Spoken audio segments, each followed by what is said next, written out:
देश की राजधानी दिल्ली एक बार फिर से कूड़े के ढेर पर बैठ गई है। तीनों निगमों के कर्मचारी हड़ताल पर चले गए हैं और दिल्ली में जगह जगह कूड़ा जमा होने लगा है। वजह फिर से वही है। निगम कहता है कि केजरीवाल सरकार ने 3 महीने से तनख्वाह के पैसे नहीं दिए और केजरीवाल कहते हैं कि हम सब पैसे दे चुके हैं।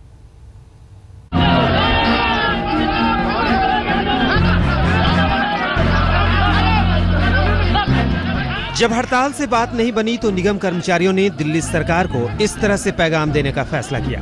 ये उप मुख्यमंत्री मनीष सिसोदिया का दफ्तर है, जहां कर्मचारी कूड़ा बिखेर रहे हैं। हमारी तनख्वाह वेतन जो हमारा रुका हुआ वो मिलना चाहिए, हमें कोई परेशानी नहीं होगी। मैडम हमारी सैलरी नहीं हो रही है और 2004 से हमारा एरियल रोका हुआ है। जूता कपड़ा वर्दी वगैरह जो देते थे वो भी हमें झूठे आश्वासन दिए जा रहे हैं। निगम कर्मचारी कह रहे हैं कि सरकार तनख्वाह के पैसे नहीं देती और सरकार कह रही है कि निगम को सारे पैसे दिए जा चुके हैं। सरकार को तो जितना पैसा देना था सरकार दे चुकी है और बहुत वक्त से पहले दे चुकी।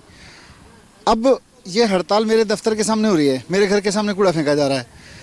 ये मेयर जिनको तनख्वाह देनी थी उनके सामने नहीं हो रही, कमिश्नर के सामने नहीं हो रही। केजरीवाल ने इस गंद का हाल ताजा चुनाव में खोज निकाला है। एक संस्था का प्रबंधन जो कर्मचारियों को तनख्वाह नहीं दे सकता, उसे काम करने का कोई हक नहीं है। निगम को भंग कर ताजा चुनाव कराइए। लेकिन दिल्ली की पूर्व मुख्यमंत्री शीला दीक्षित का कहना है कि उनकी सरकार में दिल्ली ने ऐसे दिन कभी नहीं देखे। पैसे की किल्लत को मैं मान सकती थी अगर जो ये 526 करोड़ रुपया अपने एडवर्टीजमेंट में ना खर्च होते, तब तो हम कहते कि हाँ आप काम करेंगे तो वैसे ही लोगों को पता चलेगा। और कोई एडवर्टीजमेंट नहीं निकलते सिवाय इसके कि केजरीवाल जी की प्रशंसा हो या उनकी सरकार की प्रशंसा हो। दिल्ली में नगर निगम की हड़ताल को 2 दिन हो चुके हैं। कूड़ा बीनने वाले हाथ खड़े हो गए हैं और दिल्ली कचरे के ढेर पर बैठती जा रही है। केजरीवाल सरकार बनने के बाद नगर निगम कर्मचारियों की ये तीसरी हड़ताल है। कर्मचारियों ने धमकी दी है कि अगर उनकी मांगें नहीं मानी गई तो वो 1 फरवरी से बेमियादी हड़ताल पर चले जाएंगे।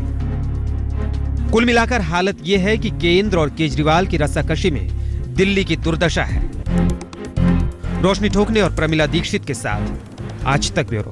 तनाव अभी बरकरार है। हाईकोर्ट ने प्रशासन को 4 हफ्ते का वक्त और दे दिया।